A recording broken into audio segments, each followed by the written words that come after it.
This episode may contain strong language and adult themes. Viewer and listener discretion is advised.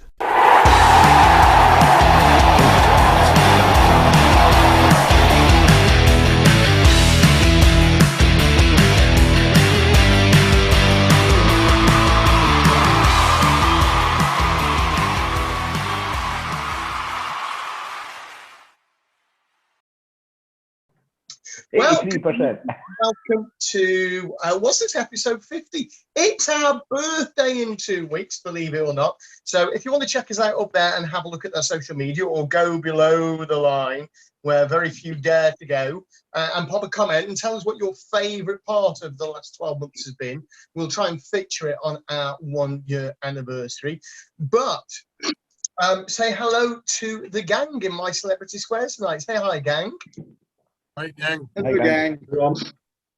Now, interesting today, hasn't it? Jules, do you want to tell everybody why today's been so interesting? I wouldn't call it interesting. Frustrating would be a better word. I've been sat there trying to get tickets. I pulled out all of my hair. Not all day. I've been doing some work as well. But Rugby World Cup tickets went on sale. Right, so if you're a MasterCard holder and a member of the Rugby World Cup 2023 family, you could get your tickets today. Like bollocks, could you? Everybody's been registering for MasterCard over the last week with their bank and various credit cards. And it didn't go that well, did it, Jules? It just had me 83%. Right, and it just came up. Oops, sorry, error. Go back to the queue. So, right, I'll tell you what we'll do. Are you staying on this live? Let's do this live tonight. We're going to try and buy live on air during the show. We're going to try and buy Rugby World Cup 2023 tickets. I've been at 50% now. 50%. You got logged in on the other computer. Just put your phone down, your pants or something, or scratch your knob with it. No, I was trying to get my lead out so we could do live with air.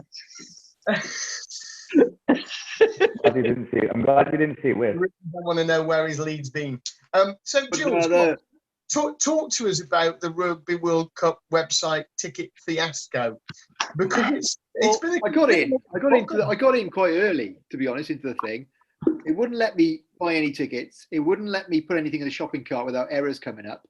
So I'm a developer. I kind of went in and had a look what the site was written in, and had a look at some of the code behind it, and opened up my developer tools to have a look at the website behind. And then I just saw what it was written in, and my first reaction was, "What a pile of wank! Which idiot wrote it in this language?" I've written proof of concepts in this that have failed with much smaller loads that they were ever going to get. I'm not going to diss the CMS they used, but because it's quite a nice one if you're using small systems. But you never write a system that's going to hit 500,000 users in 24 hours in something like that. It'll never handle it.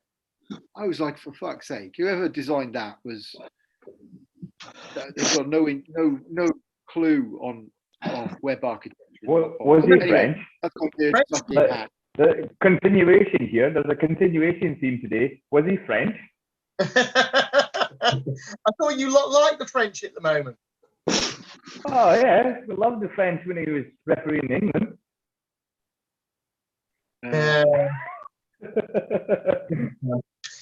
Anyway, so good luck everybody who is trying to get Rugby World Cup tickets via the pre-sale. Now they've got 3 days. One of my bloody friends got tickets to the game we wanted for. Well, how did that happen when you just couldn't add them to the basket? I don't know. I haven't got a clue, but they worked for her. It didn't work for me. Probably because it was written in the wrong program, and she got in there before you. I bet you what it is. She's got Windows, and it bloody worked on Internet Explorer and nothing else. I'm on Internet Explorer, and it took me 3 times just to get in. Well, Hashtag you heard it here first. So they got 3 days to fix this before they go on general sale. Do you reckon that's going to happen? There won't be any tickets left. They've all bloody gone.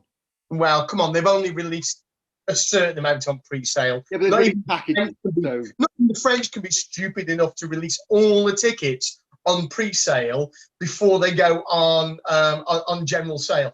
No, Sam, thanks for that, mate. No, the timer isn't on.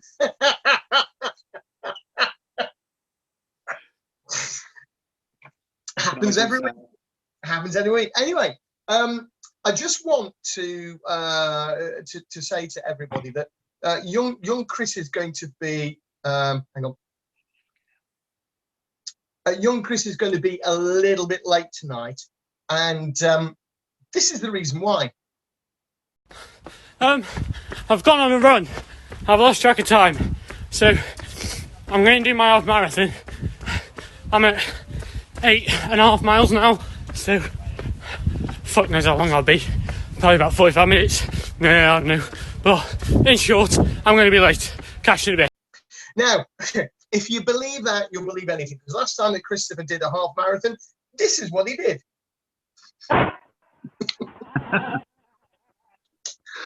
The magic of television, eh?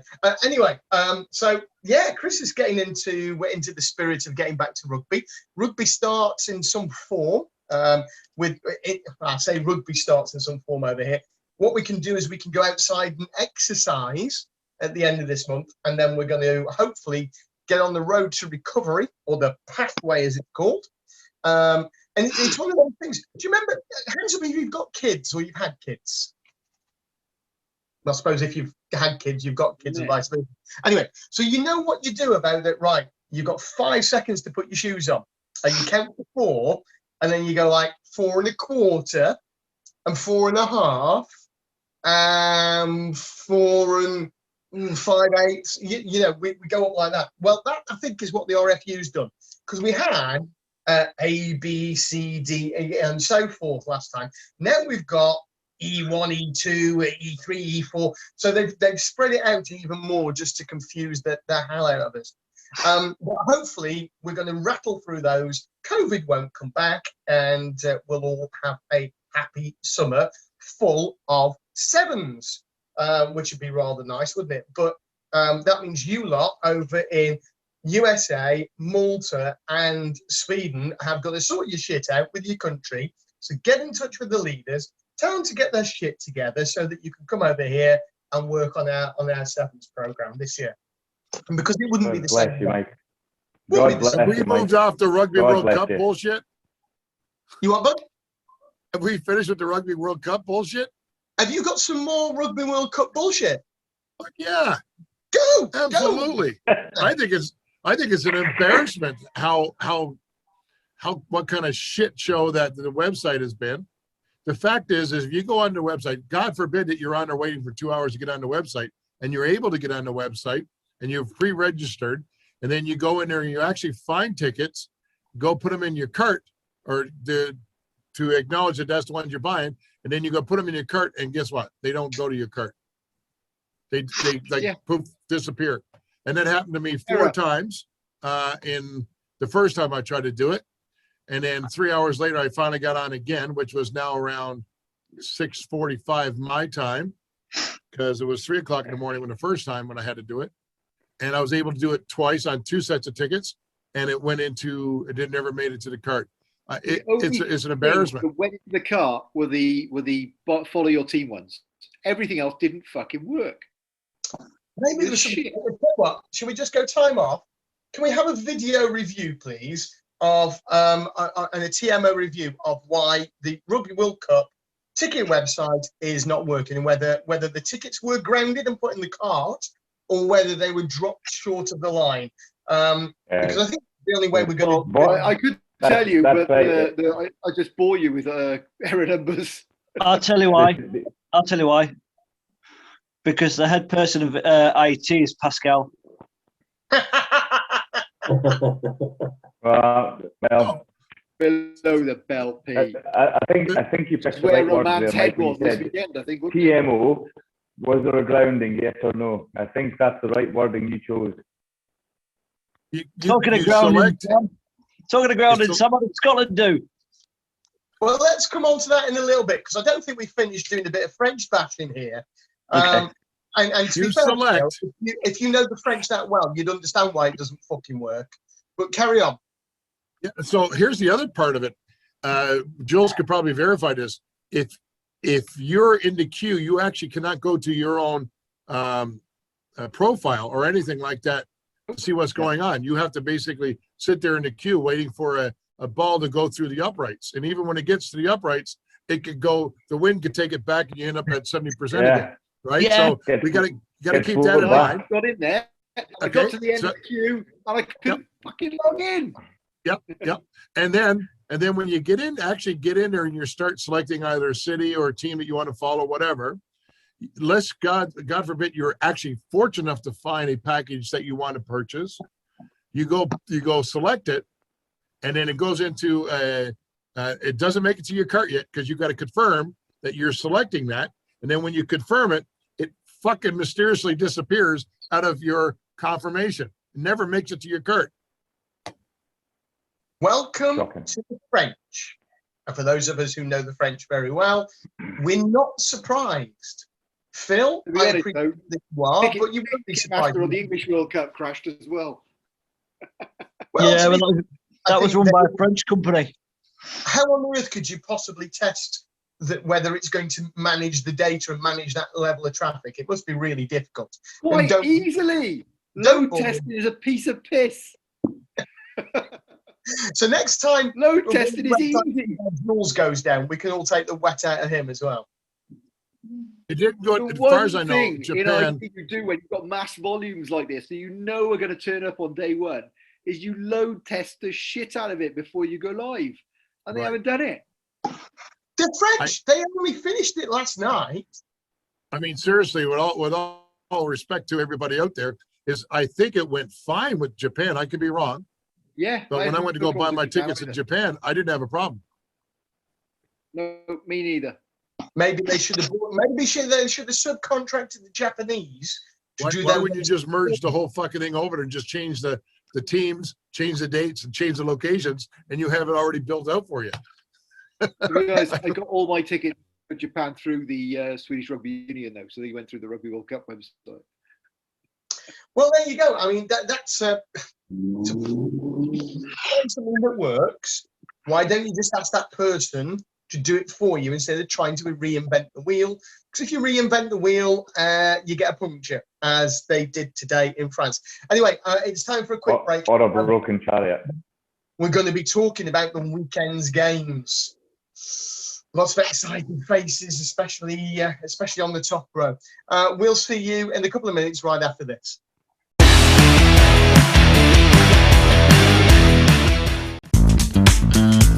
When you need clear and concise match official communication systems, look no further than the brand new AXIWE AT350. Radios are always useful, they always help us, especially AXIWEs, where all three of us can be open at any time, we can have open communication.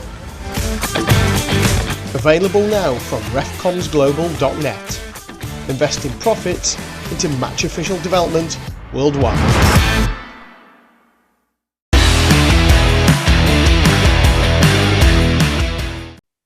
Well, welcome back to part 2 of tonight's 22 Dropouts, where you'll be pleased to know that young Master Christopher has joined us, or he's about to join us, now that he's finished his Snickers bar. Even though when he joins us, it's going to be sideways. Hello, Plonker. Hiya. Well, he went to football club. Have you just run up the stairs, Chris? Is he out of breath? What's he been doing? Yeah, mate. Hughes, I'm in. Get in! Shh, shh, shh. Share the screen. We want to see it. I can't share the screen in front of the laptop. Have you actually got any tickets yet? No, man, I just got in. Okay. So I've got 70% down to 53. Wake me up before you go. Yeah, well, there you go. Anyway, I know we've been talking about the Rugby World Cup for all of the first half, but and principally their website. But there was some rugby at the weekend. You'll be pleased to know. Another round of the Six Nations. Some cracking games, wasn't there?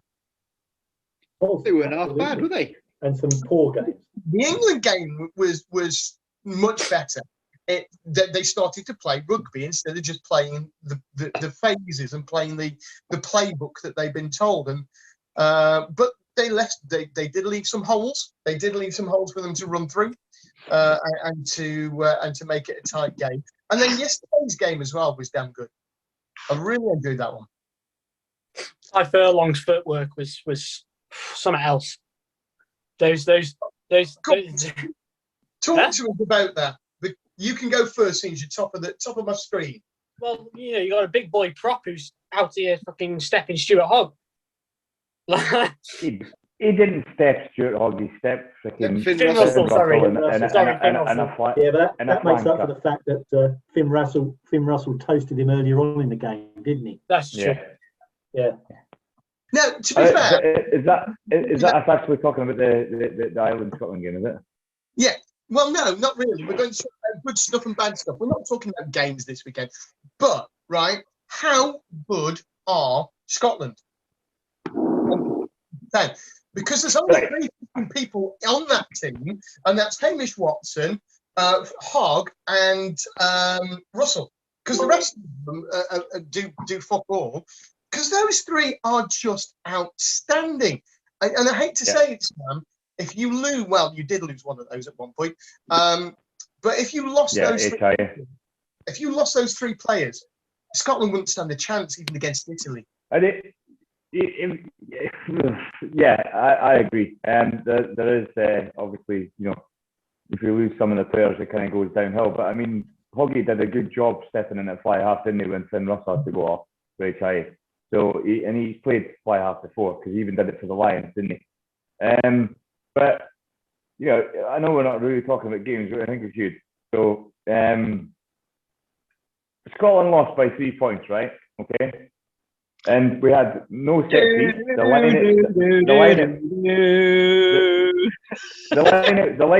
line was shit. Hang on, right? time off. I think we have a captain's challenge coming in here. Pete, would you like to challenge that? I just love how the Dower Scott always states the obvious that Scotland did lose by 3 points because A, they lost, and B, they've got a shit team. Basically, just got a shit team that did all right for one game of the tournament, and you've rode a crest of a wave, and now you've sunken like a little ship at the bottom of the sea. I'll take that banter. I'll take that banter all day long. But anyway, anywho, as Chris likes to say, so we only lost by 3 points, considering we had no set piece and we were playing with 3 guys. In all fairness, that's a bloody good result, right? Yeah, I mean, look, 3 versus 50. I know it's not a good result because we lost, but it's a good result. I mean, considering we didn't have anything going, we lost by 3 points, right? However, let's talk about the elephant in the room, right? Hang on. This is the time, though, didn't we? Scotland, in every championship, they have one really impressive game, and it's usually against England.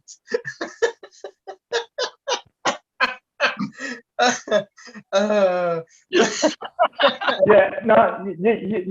right, and that's what's genuinely frustrating about being a Scottish supporter and fan is that they can play well for 1-2 games, and then the consistency isn't there, and that's just not good enough. But so 2 things, right?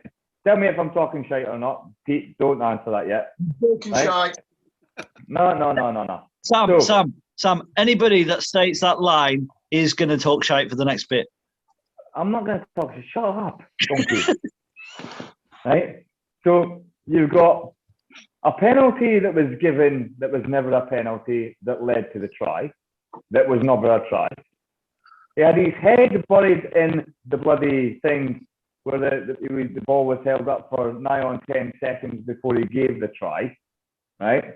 Now, yes, fantastic that he butted his head in the middle of a ruck or whatever you want to call it over the try line, right, to actually, make the decision. But players have started moving away before you even blew the whistle. You can't give that.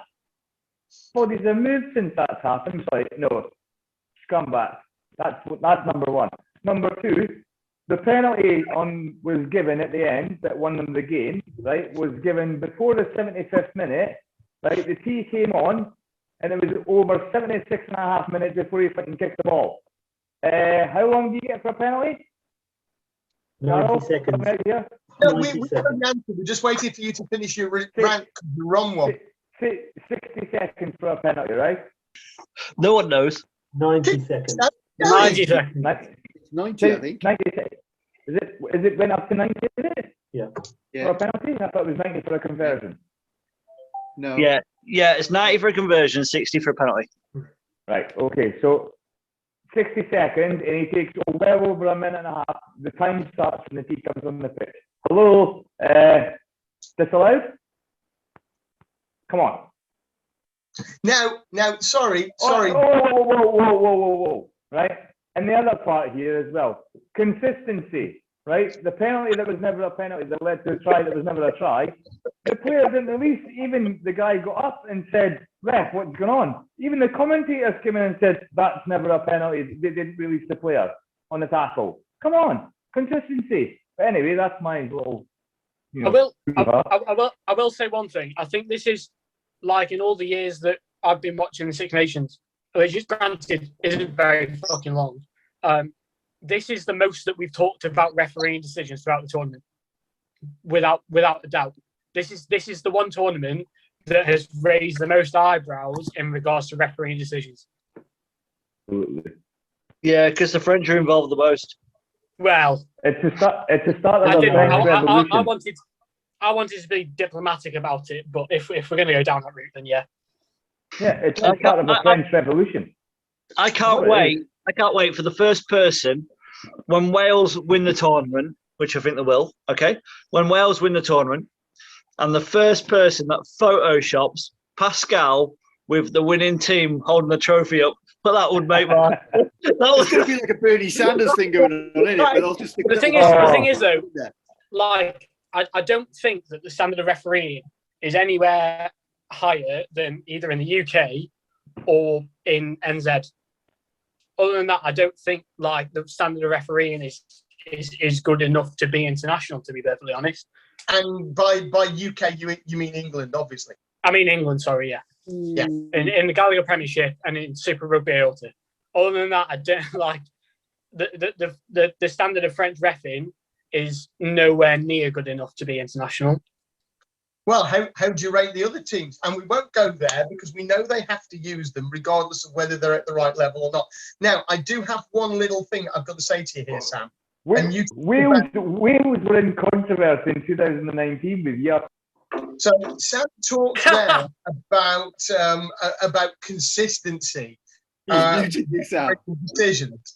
Now, Sam, they were consistent because what you've got to appreciate, Sam, is that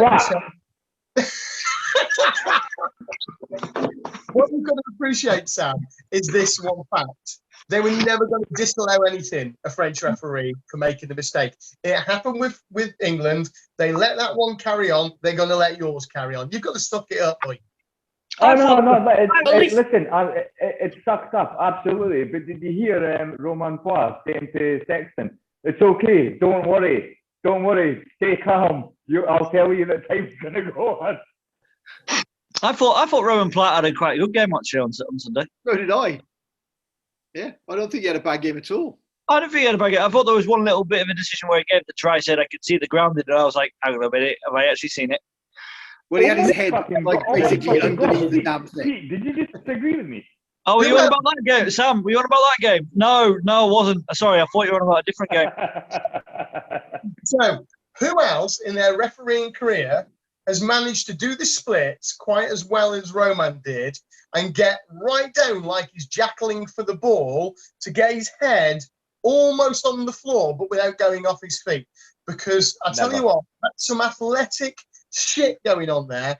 The problem with that is the next prop that comes in just as he's bent over and hits him right in the kidneys and breaks 2 ribs. Well, if you watch it, one of the flankers comes in behind him and climbs on top of him. So he actually gets covered over by one of the boys. Well, I think it was one of the flankers. But he actually got put straight in the middle of it. But He got hit a bit later on, didn't he, as well? He got nailed a bit later on. He got nailed twice. Twice he went twice. The second time was by the Scottish number 18. And when he got bowled over, he got back up and he had a look to see who it was. I thought he was going to card him.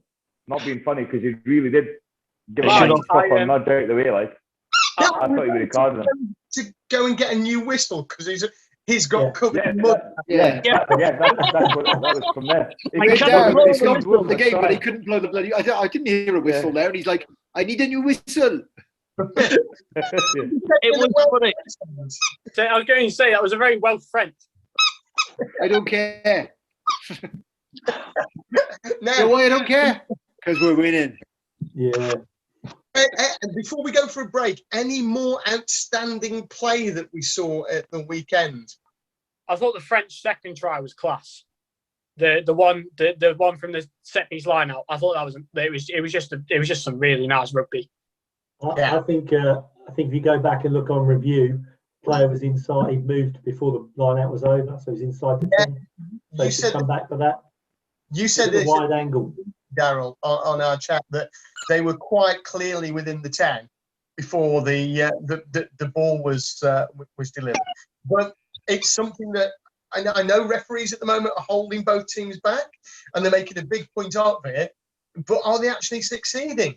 No, because they're turning their backs on them. But in the Premiership, you've seen those overturned, yeah. Or you've seen them come up and ask for them to be checked. So I'm surprised he didn't come back and check that. It was a good try, Chris, but yeah, only because he cheated. Well, yeah. I mean, to be fair, we are a group of referees, and we do absolutely slag referees off. But I mean, credit's due. I thought the game, the referee for England France was decent, and I thought the game, good game. And I thought he did have a good game. And I thought on Sunday, Roman Platt had a good game. I thought he did all right. I thought, there was no major rabbits. There was nothing major. What do we think about the decision, whether the ball hit the line or not? On the kickoff. Yeah, Did the ball hit the line and the AR made the right call, or was he overruled? Depending, right? He was overruled by the TMO, wasn't he? Depending which camera angle you wanted to see it from. Yeah, well, if you saw it from the other side, it bounced, and if you saw it from where the AR was, it hit the white line. You could easily see why the AR gave that as being out, because it does look like it just touches the line and no more by the front of the ball, the way it bounces. But if you look at the other way, it looks like it hasn't. So yeah, you can see why. And on that, we're going to take a quick break, but we'll be back with Phil, because he's got a really good point to make, I hope, right after this.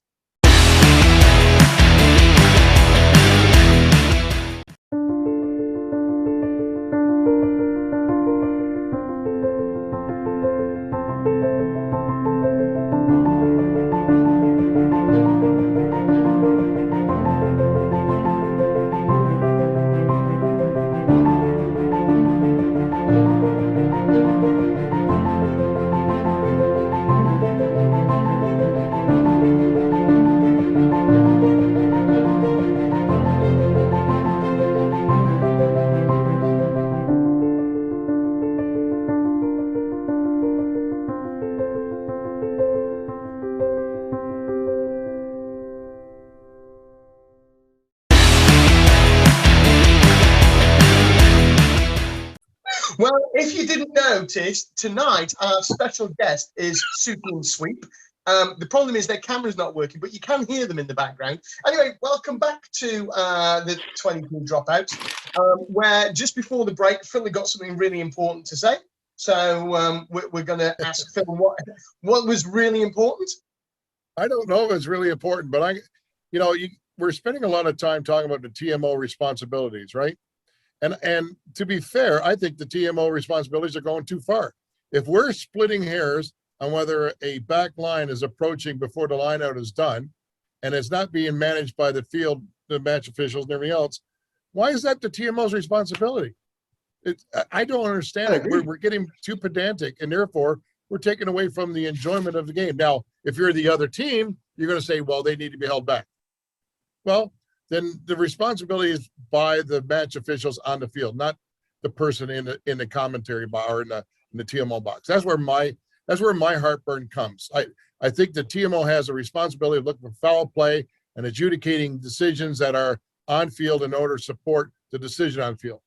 I think when you're splitting hairs on whether the ball was out or the lineup was done or whatever, I think that's too far. That's my opinion. To be fair, the assistant referees should be spotting these all day long. I agree with you, Phil. Guy. Not that hard, is It takes away from the game. If the game is going on, and God forbid that there's a try scored, and the next thing you know, the TMO is going to go back. Well, let's go back 15 seconds ago when the lineup was actually created. That I agree with Chris. I'm not disagreeing with Daryl. All I'm saying is that was a great set piece try, and here we are trying to narrow it down. It's like, well, it shouldn't have really counted anyway. Bullshit. It counted, and it is done. But, and I get a little fired up about it because ultimately, I think the TMO is losing its responsibility in what the game is about. Now, again, that's World Rugby decisions and RFU. Fair enough. But I think they're crossing the line when they're trying to manage that aspect on the field. That's my opinion. I mean, if we keep going that route, like say, we talked about that last week, didn't we? You can have a TMO and a loudspeaker. So we'll have a rep on the field. So question then, Phil. Yep. For the goodness of the game, yep, would the TMO only come in if it's clear and obvious? No, not at all. I think the referees want clear and obvious decisions. The players want clear and obvious decisions to make the decision. If it is a couple of meters here or there, is it, and the try is scored, it's a good for the game that we're not going back and disallowing the try. People just get pissed off with it. We're talking about the TMOs and how much thingies is. If we just roll it back a little bit and say, right, is it for the good of the game?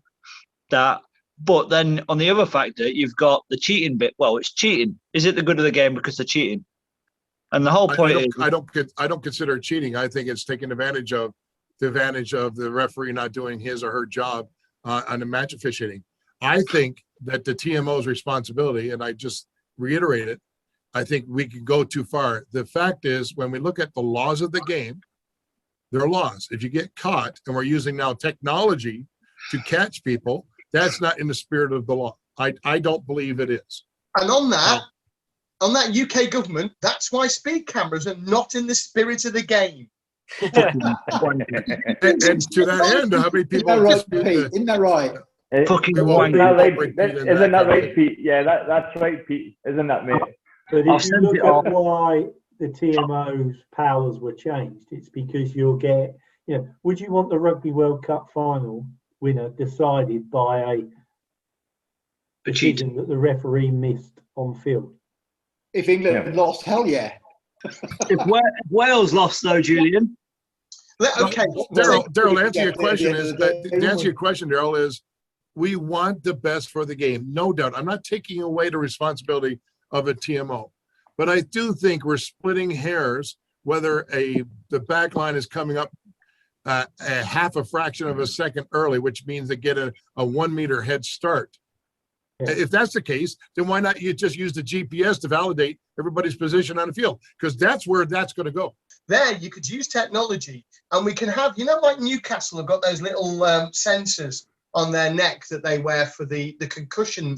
What we could do is match their GPS to little defibrillators, and if you stray over the offside line, you get a shot. You're trying to be funny about this, but the reality is we know the GPS is accurate to a centimeter. Okay, so if a person and all these players have GPS units on there, so why not just code them into the TMO and then basically, or the assistant referees, or maybe even the center referee, and just say, yeah, number 16 is offside. Just use I don't agree Hogg. with that. That takes away from the spirit of the game, 100%. I still think the electric shock one would be good because they're all offside. They're all on floor going. So when the technology first started getting used with the cameras and stuff like that, when they started bringing in TMO, it was literally first of all they just say, was a try scored, yes or no. That's what it originally was, and then obviously it's moved on from there with the dangerous tackles, was the foul play, all that stuff. So which we need to get out of the game, and that's fair and that's fine. I don't think offsides and things like that should be a part of it. I think that is down to the referee and his team, his assistant referees. So I'm with Phil that I think we need to maybe pull it back a little bit and say, is that try, yes or no? And is there been any foul play? Because that's what you want knocked out of the game. Now, a game should be won and lost on points scored, not by decisions by an official in a van saying we need to go back 2 or 3 phases because it was offside. On that then, Sam, you said that they only won by 3 points, which shouldn't have been 3 points, or shouldn't have been about 10 points. So, yeah, the fact is that's what it is. One of the things that you've got to bear in mind here, that if that line out, as it did, went to a try, which it did, he has the option of reviewing that with the TMO. If that line out happens the way it does, and he's within the backs are within a metre, and they get tackled a metre from the line, and there's another phase before they score or they get turned over, we don't review that. We would only review that type of thing if there is a try scored. So maybe there's a balance that we're not getting quite right there with the TMO.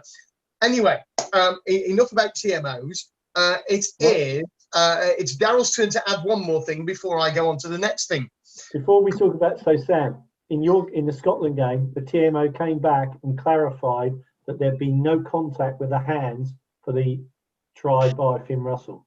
Now, in any normal game, anybody watching that in live play would have said that came off his hand. That looked like it came off his hand. Therefore, that try would have been disallowed. So it works both ways, yeah? No, I agree with you. But that was a part of a try. So it still stands for what I was saying, was a try scored, yes or no? So was it a knock-on that gave the chance for Finn Russell to go in? So for me, that's still part of the try. But if you want to take that bit and then just maybe say that it has to be, an actual try being scored, i.e. the ball's over the line, that kind of thing, then whatever happens in the other field of play, then that's up to the referee and the team. If that had been any referee in our group or any refs that we know, I'm 100% positive we would have given that as a bloody knock-on. I called it a knock-on. I'm like, that's not a try, that's a knock-on. Because it just looked like it. I mean, for all good and turn purposes, just like the one for the Welsh game, where the lad knocked on, but a try was given. You know what I mean? You're right. So, and you know what? The team still needs to be in control of the match, and only the TMO needs to come in for certain aspects, try scored or foul play. The ref needs to get left to the team that's on the field. Well, that's why the TMO can't come in and say during normal play you missed a knock-on. They're just not allowed to do that, and there are certain parameters. Maybe they need looking at again. But if that, we talked about it live during the game that teams were pushing the back feet. They were starting in an offside position. So again, that comes down to on-field management, definitely. Now, we are just going to bring back one of our favourite parts of the show that over the last 3 months, because we haven't had it in a few weeks or a couple of months. And what we're going to do is we're going to go live to Sweden, and we're going to say, Jules, show us your rack. Ta-da! So what's your relegated to the kitchen again. Favorite spice of the moment? Oh God! I think today we're going to go with the smoked Spanish paprika. Oh no! Hashtag you heard it here first. Anyway, it's enough from rack of the week and spice of the week. And now there are a few other things, aren't there, that we we should perhaps talk about, because during the week, World Rugby announced that the new head contact protocol would come into effect on the 10th of March. We received the email on the 11th of March, so thanks for that. Good job there's no rugby going on at the moment. And I have to say the one that Rugby Europe has done is far better than the one that we got, because it explains it more. And it talks about what we talked about on the show last week, because we're well ahead of the curve, and this is the word avoidable. So that is coming in. Now, Pete, you've got a question just regarding, or was it James, who can't be with us again tonight because his missus won't let him, about how many, is this going to affect the amount of red cards that we get in the community game when we get started again? Yeah, I was having a think about, like, myself going back to grassroots rugby, and I just thought to myself, I don't care about pressure or anything like that, so that I'm not worried about that. But I'm just thought about other referees that I used to like trying to help and teach, and it's more to the fact is that you've got a criteria where players have seen it on the TV. They're poorly coached at the lower levels, which they are. They're not properly coached. So if they go in wrong, you're going to get a team with almost a football mentality going, high shot, sir, or whatever it is. And all of a sudden you're stuck in a corner where you've got a choice between two cards, and your whole, the whole talking point after the game will be about that moment or two moments where we've had two red cards. And, there's about, in Yorkshire at the moment, when it was playing, you got 5 or 6 red cards at a disciplinary meeting, which is once every 2 weeks. I can see that going double it, easily double it. And it's because the referee is going to be put in an absolute crap situation where they're not coached, and they're going to have to go red card. And that's because of the fine with that is, and it may be sort of a saving grace in a way, not that it should be, is the fact that have we educated the players enough, like you just said? Are we really educating the referees enough and changing their perception? Because most referees, and I'm sorry, Mike Adamson, but you were doing this at the weekend on the sideline. You were refereeing the ball as an AR, and you missed the open field of view. It was very, very clear that he was not doing the job of an AR, but the job of a referee. And he was focused on the ball. And lots of community referees do that. We need to say, let's stand out and the ball's out, let's open our vision and let's look for the foul play. Or if that's not coming out quickly, blow it. To stop the guy who's going to come in from meters away and go, fuck this, I'm just going to clear him out. I'm going to win the ball for my team. If it's not clearly won, it's not going to be clearly won, blow it and scrum it, or find a penalty. I think that's the key. We've got to see what's out there first. And if we don't see as community referees, then we can't penalise because we'll be guessing. But the whole point is the whole point what I was trying to say is that the high tackle up here and higher is going to be a real because you get referees that are like, I don't know. I mean, my mate, he rang me up today and he said, I've been asked to go back refereeing today. I'm 61 years old and they've asked me to go to a higher level. I said, you're joking. He went, no. He said, I'm fit, but I'm not that fit, and I don't really want to go back, etc., etc. And I was like, I can't believe they've even asked you, right? Because I knew, that's why, right? I knew he was shit anyway, but what's his name? We're going to ring him. Daryl. He's called Daryl. All right. Daryl's not. Is he grey? Is he grey? No, he's long black hair and everything. He's from Scarborough, but I can't remember his bastard name. Anyway, so Derek, he messaged me and he said, I've been asked to go back and I don't know this. And I was just like, he said, this red card thing. And he says, the thing now, the pressure on the referees now is just going to be unbelievable all the way through. I think grassroots. First of all, we need to take a step back as a referee, because at the lower grades, you're absolutely right. The players are not coached as well, unfortunately, and the mentality of players is a different level than what you see at the higher levels. But we need to take a step back and say, well, where's the core values of the game for a start? So any players that are coming out saying high shot, high shot, high shot, just say, listen, guys, be quiet, let me referee the match, integrity, let's get that right. So that needs to be the focus to start with, I think. And then after that, because you're then controlling the match, it needs to be managed the way it needs to be managed, then you can actually look for the high shots and stuff like that. I'm absolutely agreeing with you that there will probably be double, if not triple, the amount of red cards for a short space of time until players learn. Now, I'm not going to say it's going to be easy, because it's not. But at the end of the day, I'd rather give a red card than have on my conscience that a kid freaking, got bloody, amnesia or whatever, and can't bloody remember even playing the game for the rest of his life. Sam, right? I understand what you just come from. That sounds like serious foul play, etc., 4 to 6 week ban, right? Put it on the other hand, is that if I waited for a high shot, which I normally do, I do go high, okay, because I don't like tackling low. All right, I could get banned for 6 weeks for a dangerous tackle. Personally, me, I would return to rugby, but somebody says, fucking hell, I only just hit him. Right? And I got a 6 week ban. What a load of bollocks. And that's 6 weeks. He doesn't do anything at the rugby club. He doesn't do anything at all. And he says bollocks to it.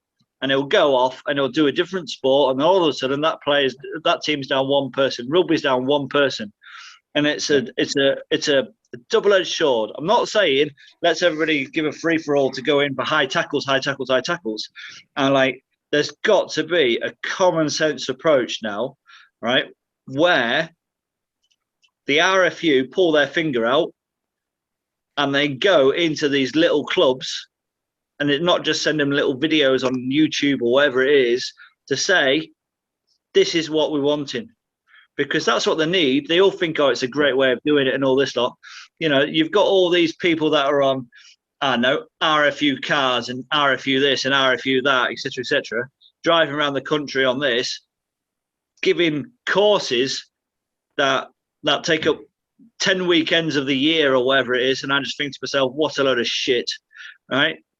Go in and go on a Tuesday night to a training session in front of 6 people, I don't know, but tell them what they're expecting, or send them an email, or do something to educate the players a little bit more and try and produce better coaching.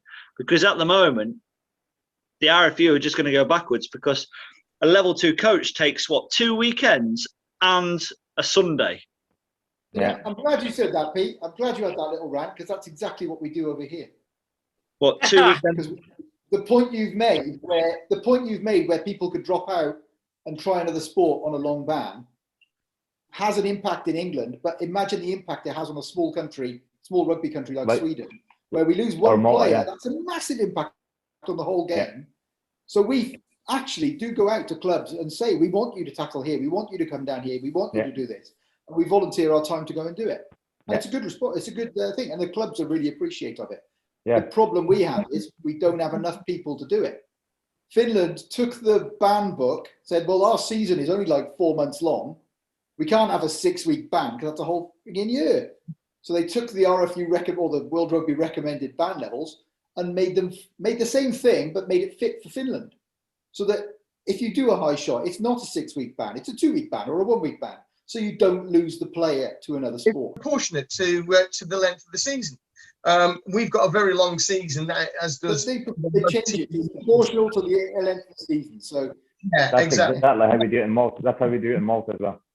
We are Reg 19 and 17 give you that application to be able to make it appropriate to your own society or union.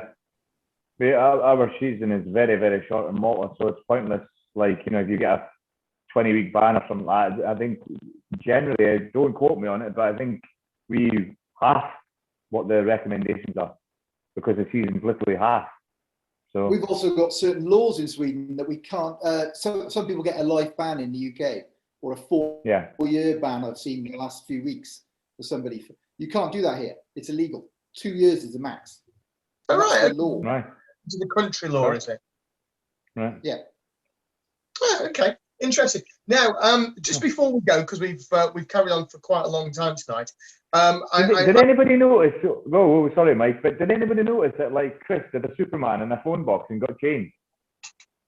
I know, I noticed. Yeah, I was going to bring it up. Still, but I was I'm still not in my sweaty interested running clothes, and I felt disgusting, so I had to put some because else we on. can smell you on Zoom. It's not nice.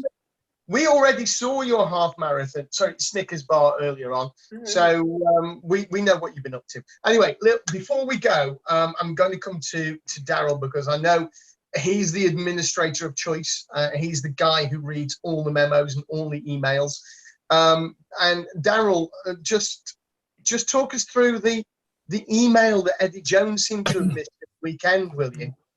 He must have, yeah, he obviously went into his slam, the one about the captain's challenge. He felt that the referee had been influenced by a challenge from the captain, but Brycey had been impacted by a challenge from one of the Irish players, and he reversed the penalty. Now, I've not heard that game yet without the commentators on, so I don't know whether something comes over from the AR to say you're wrong, it's the other way around because of. But, you know, in my opinion, sense prevailed because it was a shit call to start with, because he clearly went off his feet and then scooped the ball back, and he should have been penalised. And the fact that he got the look of the draw there, he got the nod initially. I'm glad it was overturned, but it's the manner in which it got overturned. But Eddie's response in the post-match press conference was a classic. That he must have missed the memo. Eddie, I can assure you haven't. It doesn't exist in anyway. Rugby. It's only a law trial somewhere else, so don't get too worked up about it. Just please, as people have pointed out in the break here tonight, just stop your team giving away 100 penalties in the fucking Six Nations. You might get a bit further then. But on that bombshell, we have gone way over time tonight. This discussion, I'll guarantee you, is going to carry on. Don't forget, check us out on our social media. It's up there. Like and subscribe and put your messages below the line. And don't forget, have a look back and tell us what your favourite moments were. And they might feature in our 1 year. We're not like the other shows. We don't have an off season. We've been at it now for 50 straight weeks. And it'll be 52 straight weeks in a couple of weeks' time, where obviously Wales wish that they were going to be crowned champions, but it might well be France. And on that, we'll see you next week. Take care, guys. Good night. So, bye.